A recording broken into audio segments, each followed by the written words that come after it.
ഹരേ കൃഷ്ണ. ആത്മഹത്യ വളരെ ഗംഭീരമായ ഒരു സാമൂഹിക സമസ്യ. ഇതാണ് നമ്മുടെ ഇന്നത്തെ വിഷയം. സുഹൃത്തുക്കളെ, നിങ്ങൾക്കറിയാം, ഏകദേശം 30 പേരാണ് എന്നും കേരളത്തിൽ ആത്മഹത്യ ചെയ്ത് മരിക്കുന്നത്. ഇതേ സംഖ്യ നമ്മുടെ മൊത്തം ഇന്ത്യയെ സംബന്ധിച്ച് 600ഓളം പേരാണ് എന്നും ആത്മഹത്യ ചെയ്ത് മരണപ്പെടുന്നത്.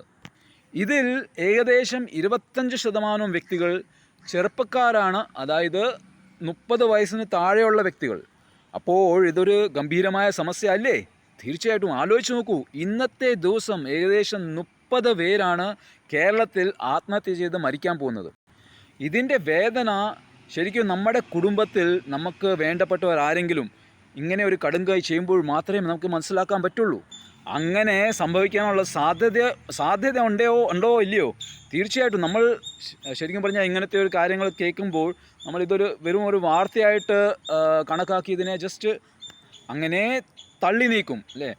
പക്ഷേ ഇതൊരു വാസ്തവമാണ്. നമുക്കും നമ്മളുടെ കുടുംബത്തിലും ഇങ്ങനത്തെ ഒരു സാഹചര്യം വന്നേക്കാം, ഇങ്ങനത്തെ ഒരു സംഭവം നടന്നേക്കാം. സ്വയം നമ്മൾ തന്നെ ചിലപ്പോൾ അങ്ങനത്തെ ഒരു മാനസിക അവസ്ഥയിൽ എത്തിയേക്കാം. ആത്മഹത്യ ചെയ്യാനുള്ള ഒരു തീരുമാനം എടുത്തേക്കാം. ഇതൊരു സാധ്യതയാണ്. അപ്പോൾ നമുക്ക് ഈ വീഡിയോയിൽ മനസ്സിലാക്കാൻ ശ്രമിക്കാം, എന്തിനൊരു വ്യക്തി ആ ഒരു തീരുമാനത്തിലെത്തുന്നത്, ആത്മഹത്യ ചെയ്യാനുള്ള ഒരു തീരുമാനത്തിലെത്തുന്നത് എന്തിനാണ്? അപ്പോൾ എന്താണ് കാരണം? ഈ മനസ്സെന്ന് പറഞ്ഞാൽ കാമക്രോധ ലോഭ മോഹ മത മാത്സര്യങ്ങൾ എന്ന് പറഞ്ഞ് മാലിന്യങ്ങൾ നിറഞ്ഞ ഒരു അവസ്ഥയിലാണെങ്കിൽ അനാവശ്യമായ ചിന്തകളും വാസനകളും വികാരങ്ങളൊക്കെ ഈ മനസ്സിൽ വന്നുകൊണ്ടിരിക്കും. ശരിക്കും പറഞ്ഞാൽ ഈ മനസ്സെന്ന് പറഞ്ഞാൽ അനാവശ്യമായ ആഗ്രഹങ്ങളുടെയും ചിന്തകളുടെയും ഒക്കെ ഒരു കേന്ദ്രമാണ്. ഭഗവത്ഗീതയിലെ 6-ാം അധ്യായത്തിലെ 6-ാമത്തെ ശ്ലോകത്തിൽ ഭഗവാൻ ശ്രീകൃഷ്ണൻ പറയുന്നു, നിയന്ത്രണമില്ലാത്ത ഒരു മനസ്സ് ഒരു ജീവാത്മാവിൻ്റെ ഏറ്റവും വലിയ ശത്രുവാണ്. തീർച്ചയായിട്ടും അങ്ങനത്തെ ഒരു മനസ്സ് ആ ജീവാത്മാവിനെ വിനാശത്തിലേക്ക് നയിക്കും. അപ്പോൾ പിന്നെ എങ്ങനെയാണ് ഈ മനസ്സിനെ നിയന്ത്രിക്കാൻ പറ്റുന്നത്? അത് ഇപ്പം 6-ാമത്തെ അധ്യായത്തിലെ 34-ാമത്തെ ശ്ലോകത്തിൽ നിന്ന് അർജുനൻ പറയുന്നുണ്ട്, ഈ മനസ്സിനെ നിയന്ത്രിക്കുന്ന കാര്യം വളരെ ബുദ്ധിമുട്ടാണല്ലോ. വായുവിനെ വേണമെങ്കിൽ നിയന്ത്രിക്കാം, പക്ഷേ മനസ്സിനെ നിയന്ത്രിക്കുന്ന കാര്യം അസാധ്യമാണെന്ന് അർജുനൻ പറയുന്നു.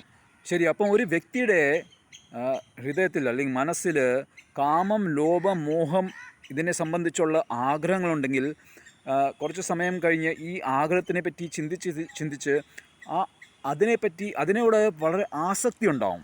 എന്നിട്ട് പല സ്വപ്നങ്ങളും ചിന്തകളും ഒക്കെ ആ ആഗ്രഹത്തിനോട് ചേർക്കും. എന്നിട്ട് ഈ ആഗ്രഹം പൂർത്തിയായാലേ എനിക്ക് സന്തോഷം കിട്ടൂ എന്നുള്ള ഒരു ഭ്രമത്തിലാവും. പക്ഷേ നമ്മളുടെ ആഗ്രഹങ്ങളനുസരിച്ചെല്ലാം നടക്കണമെന്നുണ്ടോ? ഇല്ല അല്ലേ? ഇംഗ്ലീഷിലെ ചൊല്ല് പറയുന്ന പോലെ മാൻ പ്രൊപ്പോസസ് ഗോഡ് ഡിസ്പോസസ്. നമ്മളുടെ പ്ലാൻ അനുസരിച്ചല്ല കാര്യങ്ങൾ നടക്കുന്നത്. നമ്മളുടെ ആഗ്രഹങ്ങൾ പൂർത്തിയാവണമെന്ന് തീർച്ചയായിട്ടും ഇല്ല. നമ്മളുടെ കർമ്മം അനുസരിച്ചാണ് നമുക്ക് ഏതൊരു കാര്യവും നേടുന്നതും നഷ്ടപ്പെടുന്നതും. അപ്പോൾ അങ്ങനെ വളരെ അധികം ആഗ്രഹിച്ച ഒരു സംഗതി നടപ്പിലാവാത്ത ഒരു അവസ്ഥയിൽ ഒരു വ്യക്തിക്ക് വളരെ നിരാശ ഉണ്ടാകാനുള്ള സാധ്യതയുണ്ട്. എന്നിട്ട് അതിനെപ്പറ്റി ചിന്തിച്ച് ഒന്നെങ്കിൽ ഡിപ്രഷൻ, അല്ലെങ്കിൽ മാനസിക പ്രശ്നം, ഭ്രാന്ത്, എന്നിട്ട് ആത്മഹത്യ വരെ ചെയ്യാനുള്ള ഒരു തീരുമാനത്തിൽ എത്തിയേക്കാം. അപ്പോൾ ഒരു വ്യക്തി ആത്മഹത്യ ചെയ്യാനുള്ള മൂലകാരണം എന്താണ്? കാമ, ലോഭ, മോഹം ഇങ്ങനെ ഉള്ള അനാവശ്യമായ മാലിന്യങ്ങൾ ഉള്ളത് കാരണം ഉണ്ടാവുന്ന ചിന്തകൾ, ആഗ്രഹങ്ങൾ ഇവയൊക്കെയാണ്. പക്ഷേ നാമജപം, ഭഗവാന്റെ ഹരിനാമജപം ജപിക്കുന്ന ശീലമുള്ള ഒരു വ്യക്തിയുടെ ജീവിതത്തിൽ, ശാസ്ത്ര പഠനം ചെയ്യുന്ന ഒരു വ്യക്തിയുടെ ജീവിതത്തിലുള്ള മനസ്സിൽ ഇങ്ങനത്തെ അനാവശ്യമായ ചിന്തകൾ വരാനുള്ള സാധ്യത വളരെ കുറവാണ്. ശിക്ഷാഷ്ടകം എന്ന് പറഞ്ഞ് 8 ശിക്ഷണങ്ങളിലെ ആദ്യത്തെ 3 ശിക്ഷണങ്ങൾ നാമത്തിൻ്റെ മഹാത്മ്യം പറയുന്നു. അതിൽ ആദ്യത്തെ ശിക്ഷണമാണ് ചേത്തോദർപ്പണമാർജനം ഭവമഹാദാവാഗ്നി നിർവാപണം ശ്രേയക്കേർവ ചന്ദ്രികാ വിതരണം വിദ്യാവധു ജീവനം ആനന്ദാം ബുദ്ധിവർദ്ധനം പ്രതിപദം പൂർണ്ണാമൃതാസ്വാദനം സർവാത്മസ്നപനം പരം വിജയത്തെ ശ്രീകൃഷ്ണ സങ്കീർത്തനം. അപ്പോൾ ഇതിൻ്റെ ആദ്യത്തെ വരികൾ പറയുന്നത് ചേത്തോദർപ്പണമാർജനം.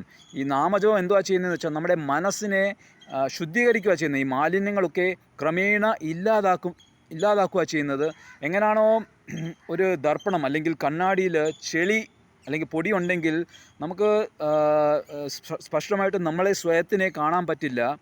അതേമാതിരി കാമക്രോധാദികൾ അങ്ങനത്തെ മാലിന്യങ്ങൾ ഉള്ളിടത്തോളം, നമ്മുടെ മനസ്സിൽ ഉള്ളിടത്തോളം നമുക്ക് ശരിക്കും സത്യാവസ്ഥ, ഏതൊരു അവസ്ഥയിലും സത്യാവസ്ഥ മനസ്സിലാക്കാൻ പറ്റില്ല. ഒരു സാഹചര്യത്തിൽ ശരിയായ തീരുമാനമെടുക്കാൻ പറ്റില്ല. നമ്മൾ തീരുമാനം എടുക്കും, പക്ഷേ ചിലപ്പോൾ അത് ഇനിയും ദോഷം ചെയ്യത്തേ ഉള്ളൂ, നമ്മളെ ഇനിയും കുഴിയിലേക്ക്, ഇനിയും പ്രശ്നത്തിലേക്ക് നയിക്കത്തേ ഉള്ളൂ. പക്ഷേ 16 മാല ജപിച്ച് ശുദ്ധമാക്കിയ ഒരു മനസ്സിന് ശരിക്കും സത്യാവസ്ഥ മനസ്സിലാക്കുകയും ശരിയായ ഒരു തീരുമാനം എടുക്കാൻ പറ്റും. പിന്നെ വേറൊരു കാര്യം ഈ ശിക്ഷണത്തിൽ പറയുന്നത് ആനന്ദാം ബുദ്ധിവർദ്ധനം. നാമം ജപിക്കുന്നുണ്ട് നമ്മളുടെ ബുദ്ധി വർദ്ധിക്കുക ചെയ്യുന്നത്. ഈ ബുദ്ധി എന്ന് പറഞ്ഞാൽ മനസ്സിൻ്റെ മോളിയായിരിക്കുന്നത്.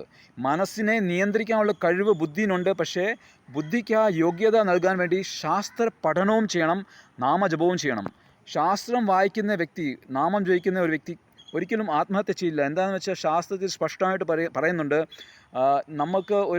നമ്മൾ ആത്മഹത്യ ചെയ്താൽ ആ ഒരു പാപത്തിന് വേണ്ടിയുള്ള ശിക്ഷ നമുക്ക് അടുത്ത ജന്മത്തിൽ കിട്ടും. നമുക്ക് അടുത്ത ജന്മം ശരീരം കിട്ടില്ല, നമുക്ക് ഒരു പ്രേതാത്മാവായിട്ട് അലഞ്ഞു തിരിയേണ്ടി വരും.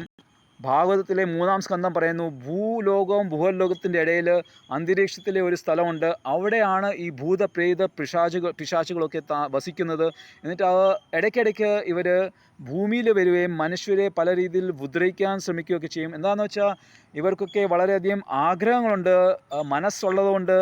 ഈ പ്രേതത്തിന് ആഗ്രഹങ്ങളൊക്കെ ഉണ്ട്, പക്ഷേ അത് പൂർത്തീകരിക്കാൻ വേണ്ടിയുള്ള ഒരു ശരീരം ഇല്ലാത്ത അവസ്ഥയിൽ അവർ വളരെ ഫ്രസ്ട്രേറ്റഡ് ആണ്. എന്നിട്ട് അവർ ഭൂമിയിൽ വന്ന് മറ്റ് മനുഷ്യരുടെ ശരീരത്തിൽ പ്രവേശിക്കാൻ ശ്രമിക്കും. അപ്പം തീർച്ചയായിട്ടും ഇത് വളരെ ദുഃഖകരമായ ഒരു അവസ്ഥയാണ്. നമുക്ക് ചെയ്യേണ്ട ഒരു കടമ എന്ന് വെച്ചാൽ നമ്മളുടെ കുടുംബത്തിലുള്ള ചെറുപ്പക്കാർ, കുട്ടികൾക്ക് ചെറുപ്പം മുതലേ ഒരു 15 വയസ്സിന് താഴെയുള്ള കുട്ടികൾക്ക് പ്രത്യേകിച്ചും നാമജപത്തിൻ്റെ ശീലം എന്നും അരമണിക്കൂറെങ്കിലും നാമം ജപിക്കുന്നതിൻ്റെ ഒരു ശീലം കൊടുക്കണം. കഴിയുന്നത്രയും ഭഗവാന്റെ കാര്യങ്ങൾ അവർക്ക് പറഞ്ഞു കൊടുക്കണം, ഇതിൻ്റെ മഹിമ പറഞ്ഞു കൊടുക്കണം. ആ ചെറുപ്രായത്തിൽ ഇവരിതൊക്കെ അനുസരിച്ചോളും, ശ്രദ്ധയോടെ കേട്ടോളും. ഒരു 15 വയസ്സ് കഴിഞ്ഞാൽ പിന്നെ കുറച്ച് പാടാണ്. പിന്നെ അവരുടെ തോന്നിയ പോലെ കുറച്ച് ചെയ്യത്തുള്ളൂ, നമ്മുടെ കയ്യിൽ നിന്ന് കുറച്ച് വിട്ടുപോകും. പക്ഷേ പിന്നെ അവരെ തിരിച്ചു കിട്ടാൻ ഏകദേശം ഒരു 30-35 വയസ്സാവണം. അപ്പോഴത്തേക്ക് അവർ കുറച്ച് അനുഭവമൊക്കെ ആയിട്ട് കുറച്ച് കാലങ്ങളൊക്കെ പഠിച്ചിട്ട് തിരിച്ച് വന്നേക്കാം. പക്ഷേ വളരെ വളരെ അത്യാവശ്യമാണ് ചെറുപ്രായം മുതലേ ഇവർക്ക് ഈ ഒരു ശീലം കൊടുക്കണം, നാമജപത്തിൻ്റെ. സ്വയം നമ്മൾ എല്ലാവരും 16 മാല തീർച്ചയായിട്ടും ജപിക്കണം. 16 മാലയാണ് നമുക്ക് കണക്ക് തന്നിരിക്കുന്നത്. ഇതാണ് ശരിയായ ഡോസ്, മരുന്നിൻ്റെ ശരിയായ ഡോസ്. അപ്പം നമ്മളുടെ ഈ അസുഖം മാറ്റാൻ വേണ്ടി, ഈ മനസ്സിൽ ഉള്ള ഈ മാലിന്യങ്ങളൊക്കെ മാറ്റാൻ വേണ്ടിയുള്ള ശരിയായ ഡോസ്. അപ്പം നമ്മളത് ചെയ്തിരിക്കണം, എന്നും 16 മാല ജപിച്ചിരിക്കണം.